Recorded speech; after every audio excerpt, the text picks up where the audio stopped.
Hello दोस्तों, आज हम एक ऐसी यात्रा पर निकल रहे हैं जो हमें इंडिया के इतिहास, धार्मिक परंपरा और राष्ट्रीय विकास के पास ले जाएगी। हम एक्सप्लोर करेंगे 3 खास जगह: बनारस, प्रयागराज के त्रिवेणी संगम और जवाहरलाल नेहरू और इंदिरा गांधी की जो घर है वो। ये जगह सिर्फ टूरिस्ट स्पॉट नहीं है, बाकी भारत के आत्मा को दर्शाती है। चाहे हम दुनिया की जिस भी जगह जाए, लेकिन हमारे भारत महान है ना। चलिए शुरू करते हैं। आज हमारा टूर इन बनारस इन बनारस हम लोग जो टूर कर रहे थे उसका फोटो हम यहाँ पे नहीं डाल रहा है। यहाँ पे सिर्फ आपका त्रिवेणी संगम और जवाहरलाल नेहरू का जो घर है तो उस चीज़ फ़ोटोज़ हम दिखा रहा है। और हम बहुत नया है इस वीडियो यूट्यूब में, सो जस्ट फॉर मतलब मेरा फुल मेमोरी फुल हो गया फ़ोन का। जस्ट मेरा मेमोरी सेव करने के लिए हम जस्ट बना रहे हैं और अपलोड दे रहे हैं। लेकिन चाहे मैं अगर ये चीज़ कहीं भी चाहे लैपटॉप ख़राब हो जाए, फ़ोन ख़राब हो जाए, जो भी ख़राब हो जाए, लेकिन मेरे जो यूट्यूब है वो मुझे ये मेमोरी सेव करके रखने में हेल्प करेगा। सो मैं यूट्यूब में हम कभी जहाँ तहाँ जैसे बनाती हूँ, जैसे मेरा वो एडिटिंग और फ़ोन मतलब एक्सपर्ट टाइप मतलब नहीं हूँ, फिर भी हम वो यूट्यूब पे ही डाल देते हैं। So I wish you people will enjoy it. And now ये वीडियो पे जो ये जगह है ये बेसिकली त्रिवेणी संगम है। उसके आगे हम थोड़ा धार्मिक बनारस के बारे में भी बोल लेती हूँ, क्योंकि उस जर्नी में हमारा बनारस भी था। तो बनारस जैसे हम बनारस को हम वाराणसी और काशी भी बोलते हैं। दुनिया की सबसे पुरानी लगातार बनारस शहरों में एक है। कहते हैं उस शहर में 5000 साल मतलब 5000 साल से भी ज़्यादा पुराना है। और वेद में है, रामायण में है, महाभारत में है, जैसे ग्रंथों में हमें उसका जो जिक्र मिलता है। सो यहाँ ऋषि मुनि पे ध्यान तब योगा मतलब मेडिटेशन एंड उसके लिए भी आते थे। सो ये शहर सिर्फ धार्मिक का नहीं है, बल्कि कला, संगीत, साहित्य, शिक्षा सबका एक केंद्र मतलब रहा करता था यहाँ पे, और अभी भी है।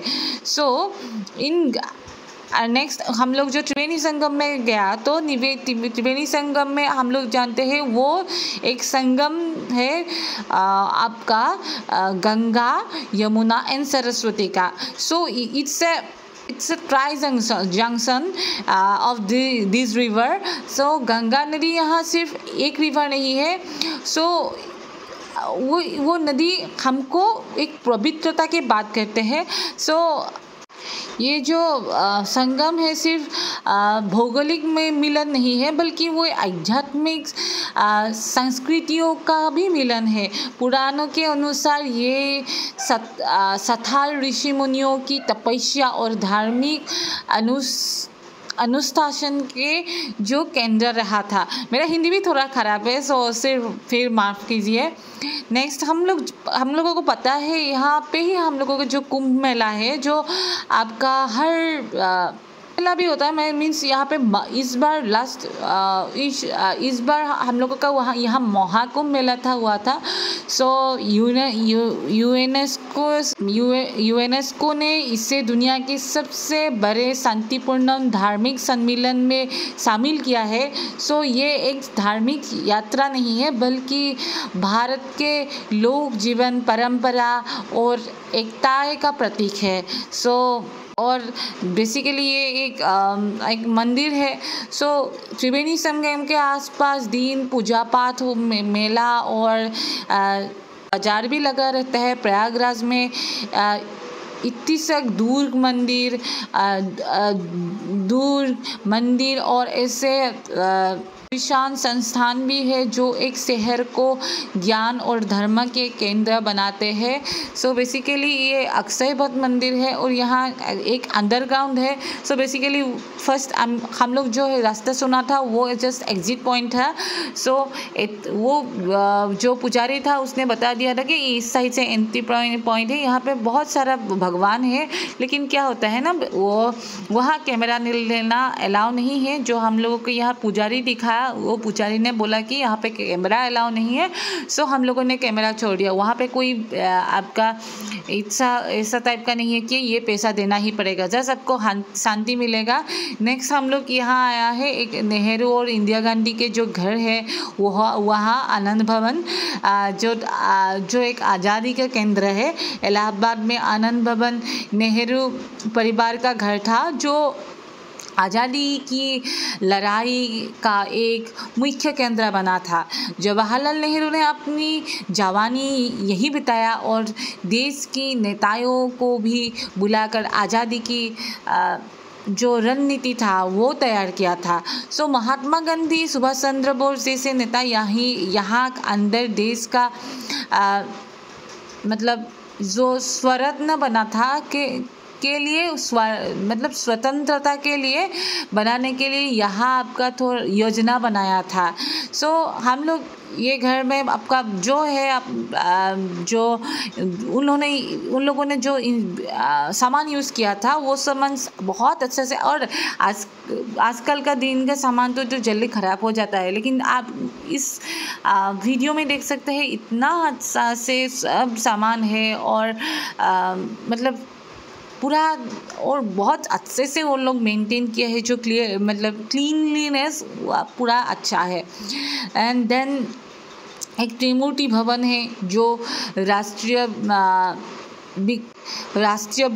विरासत हमको बोल सकते हैं।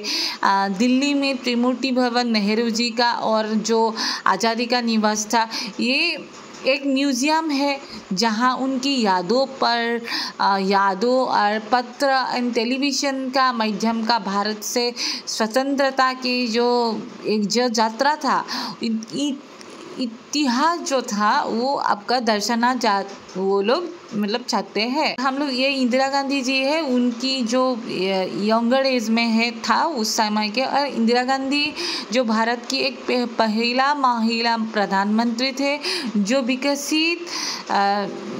विकसित भारत को थोड़ा आगे ले जाने के लिए उसका अवदान हम लोग कभी माना नहीं कर सकते हैं। सो उन्होंने देश के जो उसके टाइम पे वार भी हुआ था और उसने बहुत अच्छे से वो वार्स को भी उसने बहुत अच्छे से कंट्रोल किया था। आप लोग उसका एक मूवी था जो इमरजेंसी है, आप लोग वो मूवी देखेगा, सच में आप लोगों को भी अच्छा लगेगा। हाँ, उन लोगों ने जो हम लोगों को जो वो है क्या बोलते हैं जो स्वाधीनता संग्रामी है, उन लोगों ने हमारे देश के लिए बहुत ज़्यादा किया था। और ये सिर्फ ये नहीं, इंदिरा गांधी जी भी नहीं, इंदिरा गांधी जी और जवाहरलाल नेहरू और बापू जी वो नहीं, हम लोग हर एक जो फ्रीडम फाइटर्स है, we should appreciate each and every one of the freedom fighter जो हमारे आज़ादी के लिए 0.001 भी डेडिकेट मतलब जो आपका साथ दिया था, मतलब वो क्या 0.001% भी वो लोग जो मतलब हेल्प किया था, उसके लिए हम लोग मतलब हमेशा के लिए उन लोगों के साथ थैंकफुल है। और हम लोग के यंग एज मतलब यंग जनरेशन भी वो कदर करना चाहिए कि उन लोगों ने इतना कष्ट करके हमको ये आज़ादी दिया है, तो we should do good for the country, not means whatever we want. So next ये सब एक मैंने बताया था, वहाँ पे सब कुछ फ़ोटोज़ है, लिखा है, वर्णना है। हम लोग बहुत कम टाइम के लिए गया था क्योंकि हम लोगों का एक प्लान था, इतना दिन में हमको लौट के आना पड़ेगा, ट्रेन का टिकट भी था। सो हम लोग एक जगह पे हम लोग ज़्यादातर स्टे नहीं किया था, मतलब इसलिए हम लोग का वो जो अच्छे से पढ़ा नहीं था, इसलिए मैंने वीडियो करके भी लाया था। अगर कभी मेरा रिकवर्ड होगा तो हम देख सकते हैं, यादों को हम मजबूत कर सकते हैं।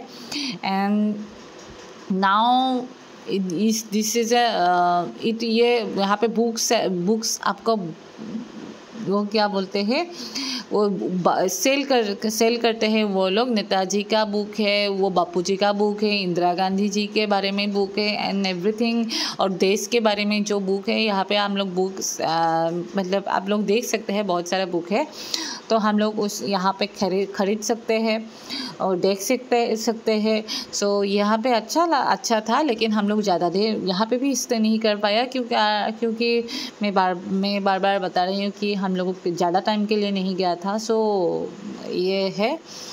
ये बेसिकली वो घर के अंदर ही था। ये सिर्फ घर बिल्डिंग नहीं था, ये राष्ट्र निर्माण का प्रतीक है। यहाँ से हम लोग सीखते हैं कि नेतृत्व, दृढ़ संकल्प और राष्ट्रीय सेवा के एक क्या महत्व है, तो हम लोग वो सीख सकते हैं। एंड फाइनली आप लोग ये घर देखिए थोड़ा देर के लिए, आप लोग वो चीज़ और डिज़ाइंस भी आप देखिए कितना अच्छा है, तो हम लोग वो डिज़ाइन से भी बहुत इम्प्रेस हो सकते हैं। और मॉडर्न डेज में भी वो डिज़ाइन कुछ डिज़ाइन तो लौट के आ रहा है। सो ये बेसिकली मेरा मौसी है, मम्मा है एंड बहन है, मौसी का बेटी है। सो हम लोग ये आइए हम लोग घर देखते हैं।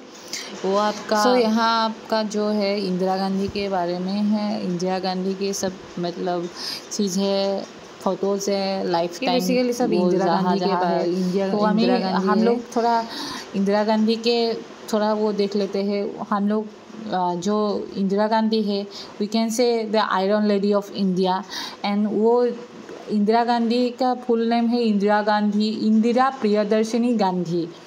सो वो जन्म 19 नवंबर को हुआ था, 1917 को इलाहाबाद में ही हुआ था। उसका हम लोग जानते हैं उसका पापा का नाम और माँ जवाहरलाल नेहरू है। उसके बाद हम लोग अगर पॉलिटिकल करियर के बारे में मतलब जानेंगे तो 1966 में वो भारत का पहली महिला प्रधानमंत्री बनी थी। उन्होंने इंदिरा गांधी के और उसके बाद कोई महिला प्रधानमंत्री आज तक नहीं बना है। उन्होंने गरीबी हटाने के लिए भी गरीबी हटाओ का नारा दिया था। उसके बाद 1917 के उसके बांग्लादेश मुक्ति संग्राम में उनकी लीडरशिप ने भारत को एक विकसित मतलब एक पूरा पावरफुल नेशन की तरफ से हम लोगों को इंडिया वर्ल्ड के सामने मतलब पेश किया था। उसका जो मेजर अचीवमेंट है, तो उसका टाइम में बैंक नेशनलाइजेशन हुआ था इन 1969। ग्रीन रिवॉल्यूशन हुआ था। उसके बाद 1971 में उसका टाइम पे वार भी हुआ था, that is and we can say and Bangladesh liberation war हम लोग जो बोलते हैं। उसके टाइम में जो न्यूक्लियर प्रोग्राम का प्रारंभ किया था, भारत ने पहली nuclear test that is smiling Buddha in 1974 में किया था, जिससे राष्ट्रीय सुरक्षा और विज्ञान को बल दिया, मीन्स एनर्जी दिया।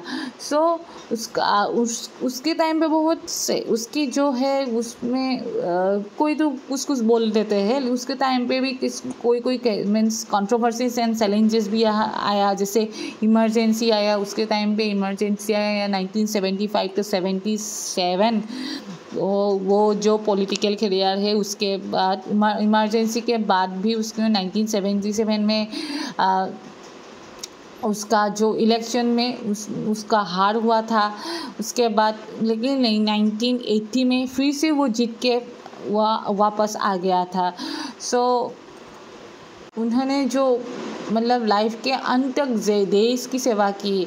31 अक्टूबर 1984 में उनकी हत्या किया गया था उसकी एक बॉडीगार्ड के द्वारा। वो उनके लिए हमारे देश के लिए एक बहुत ही मीन्स दुख की बात है। और जो उसको हम लोग क्या बोलते हैं, उनकी मृत्यु के बाद भारत ने उनको आयरन लेडी ऑफ इंडिया नाम से उसको याद रखा।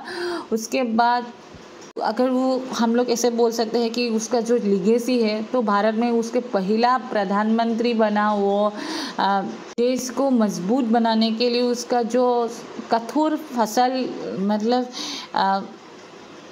मतलब जो एक बहुत बड़ी अवदान है।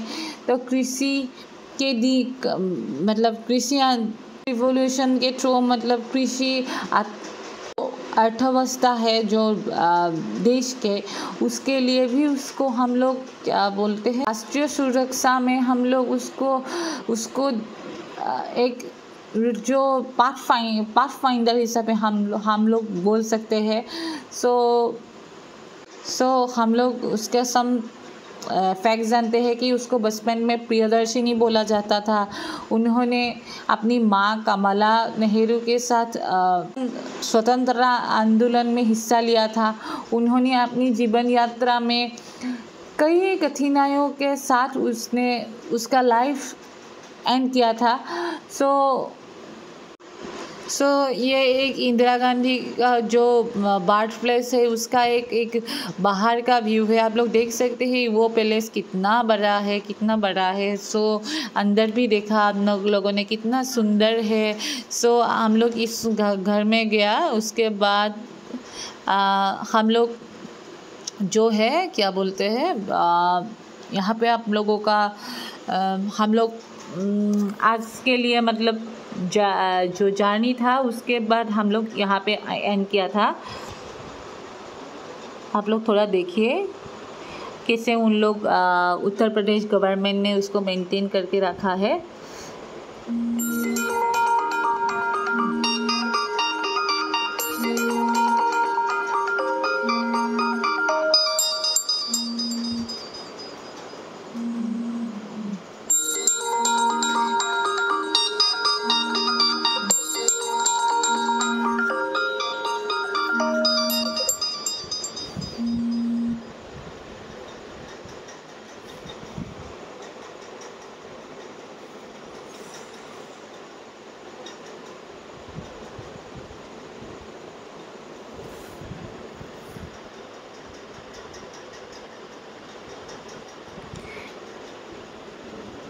सो हम लोग बाद में भी थोड़ा वीडियो डालते रहेंगे। अगर कुछ वीडियो में गलती भी होते हैं सो उसके लिए आई होप आप लोग माफ़ करेगा।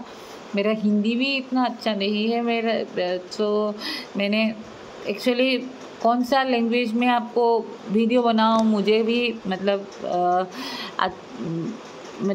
क्या बोलूँ कि पता नहीं, एनालाइज करना प्रॉब्लम हो गया, क्योंकि हम असम से है, नॉर्थ ईस्ट से है। सो मेरा हिंदी अच्छा नहीं है, पर आई होप आप लोग प्यार देगा। ये इंडिया का वीडियो है इसलिए मैं एज ए इंडियन हम हिंदी में बोलना प्रिफर किया। फिर मेरा हिंदी अच्छा नहीं है, फिर भी उसमें बोलना प्रेफर किया, क्योंकि तब हर कोई थोड़ा भी कोई कुछ समझ सकते हैं। सो इस वीडियो हम इस हिंदी में यूज़ किया। सो कभी कभी हम असमीज़ में भी यूज़ करते हैं। सो कभी 1-2 वीडियो हम इंग्लिश में भी दे देते हैं। और एक बात है कि कभी कभी हम जो प्रोनाउंसिएशन है उसके वो भी गलत बोलते हैं। कभी कभी हम लोग इतना फास्ट में रहते हैं, और हम लोग जनरली मैं वीडियो नहीं बनाती हूँ, क्योंकि एडिटिंग में बहुत प्रॉब्लम होता है, टाइम लगता है। और मेरा ये मेरे एज ए हॉबी इसे टाइप से मैं अपलोड किया है। सो इतना प्रोफेशनलिस्ट नहीं हूँ। तो उसके लिए माफ़ कर दीजिएगा। वहाँ पे एक किड्स का वो है प्ले गार्डन जैसा है। सो वहाँ पे मैं भी उस किड्स के साथ खेलना शुरू कर दिया।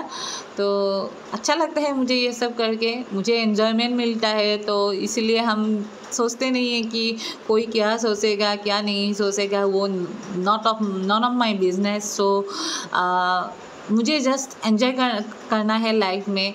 और आई होप आप लोग भी आपको जैसे मर्जी वैसे आप लोग एंजॉय कीजिए। और वहाँ पे आपका जिम के लिए भी वो कुछ मतलब एरियाज मतलब पार्क्स था। सो हम लोग वहाँ पे भी गया। उसके बाद नेक्स्ट डे हम लोग लखनऊ आ गया। ये थोड़ा लखनऊ का वीडियो है ये। सो ऐसे ही है ये video. And thank you everyone for listening the video. और आप लोग सुनने के लिए और देखने के लिए वीडियो अगर मीन्स एक दो अगर जितना देखे मुझे कोई दिक्कत नहीं है। आप लोग अगर कुछ एडवाइस देना चाहते हैं तो आप लोग एडवाइस दे सकते हैं। और वही thank you everyone for completing the video।